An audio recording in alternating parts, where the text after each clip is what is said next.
Rachel Black, the precocious and often troublesome daughter of Brady Black and Kristen DiMera, has made quite a name for herself on Days of Our Lives. Over the past year, Rachel's antics have escalated from harmless pranks to full-blown interference in her father's love life. But this week, the drama takes a chilling turn. Rachel has gone missing. Is this just another one of her elaborate schemes, or has something more sinister occurred? Rachel's behavior has been a major source of tension in Brady's life.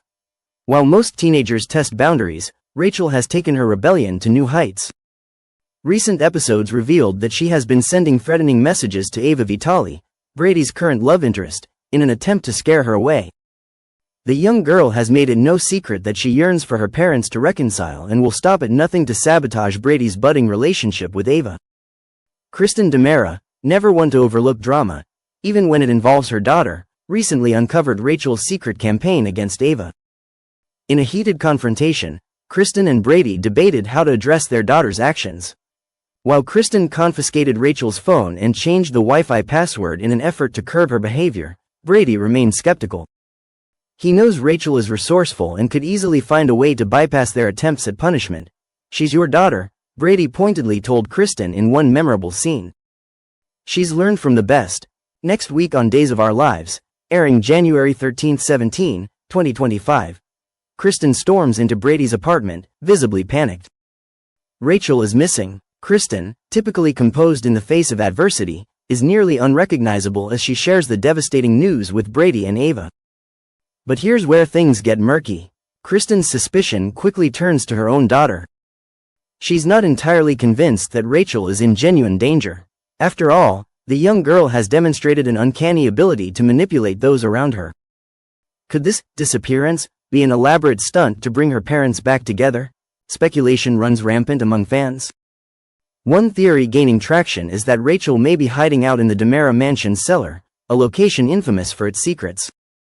Adding fuel to the fire, Rafe Hernandez, Salem's ever-determined police commissioner, has recently vanished as well. Could Rachel have taken him captive in a misguided attempt to play hero in her own fabricated drama? As the search for Rachel intensifies, so do the tensions between Kristen and Brady. Their differing parenting styles come to a head, with Kristen accusing Brady of being too lenient and Brady firing back that Kristen's past actions have set a terrible example for their daughter. In one emotional scene, Brady lashes out, saying, "Rachel acts like the rules don't apply to her because you've always lived that way, Kristen. Maybe if she saw her mother actually face consequences for once, she'd think twice about pulling stunts like this." Kristen, however, refuses to shoulder all the blame. She reminds Brady that his relationships, especially his romance with Ava, have created confusion and instability for their daughter. "You brought Ava into Rachel's life knowing full well how she feels about us being apart," Kristen retorts. Don't act surprised when she lashes out. Despite their anger, both parents are united in their fear for Rachel's safety. Kristen vows to use every resource at her disposal to find her daughter, while Brady leans on his connections with Rafe and the Salem PD, unaware that Rafe's sudden disappearance might be connected to Rachel's antics. Meanwhile, Ava finds herself in an impossible position.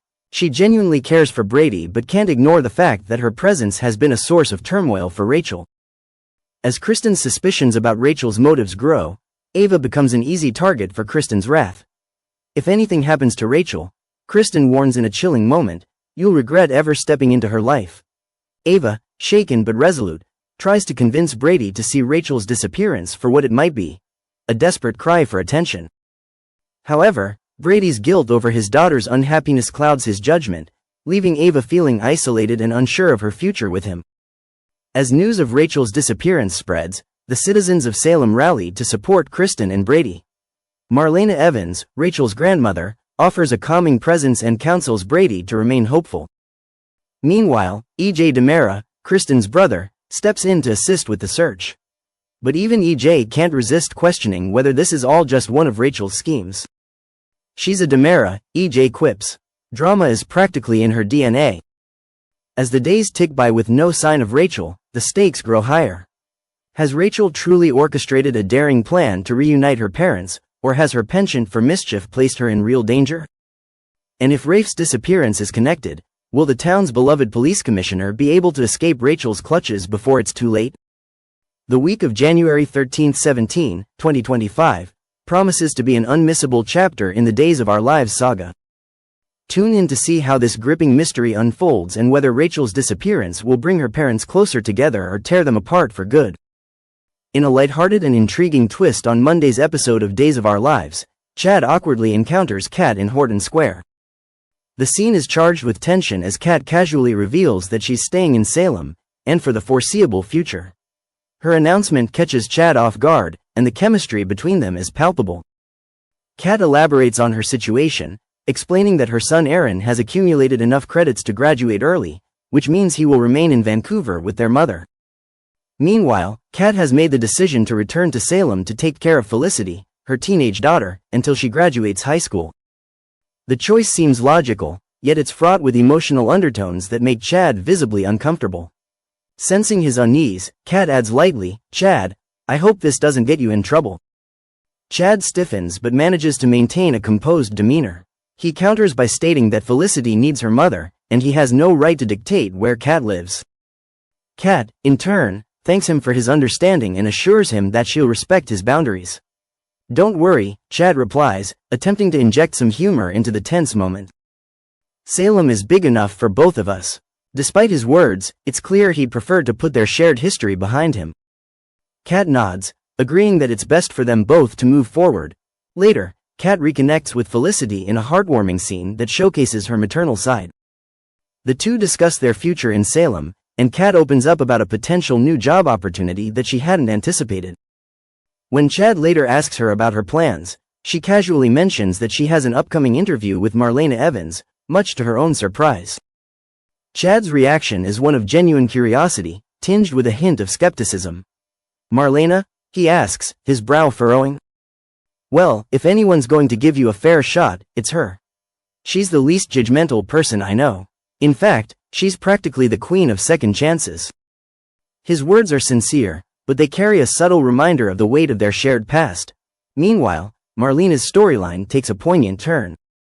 Outside the Brady pub, she ends a phone call with Shane Donovan and is soon joined by Kayla and Steve. Marlena shares with them the surprising news of her recent conversation with Kat, hinting that their paths may cross in unexpected ways.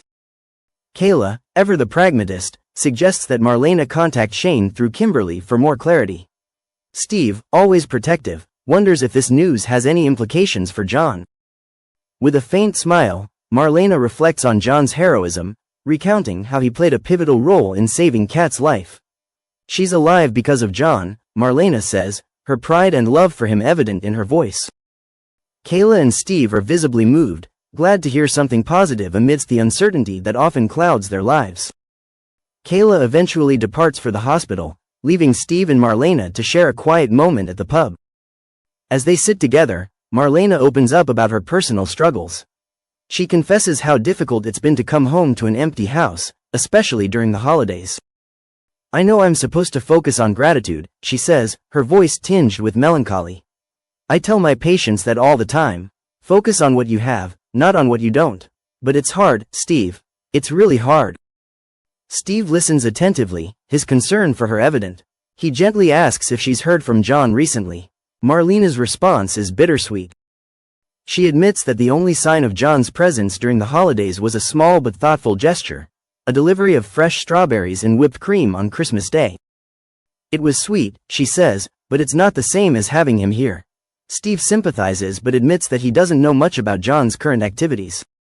Even Shane, usually a reliable source of information, has been tight-lipped about John's whereabouts. Marlena's frustration grows as she voices her fears. "I feel like he's drifting further and further away from me," she says, her vulnerability laid bare. Steve offers words of comfort, reminding her that John has always found his way back to her, no matter the obstacles. Marlena nods, appreciating his support, but it's clear that the uncertainty weighs heavily on her heart. As the scene fades, the audience is left with a poignant mix of hope and apprehension, eager to see how these intertwining stories will unfold in the days to come.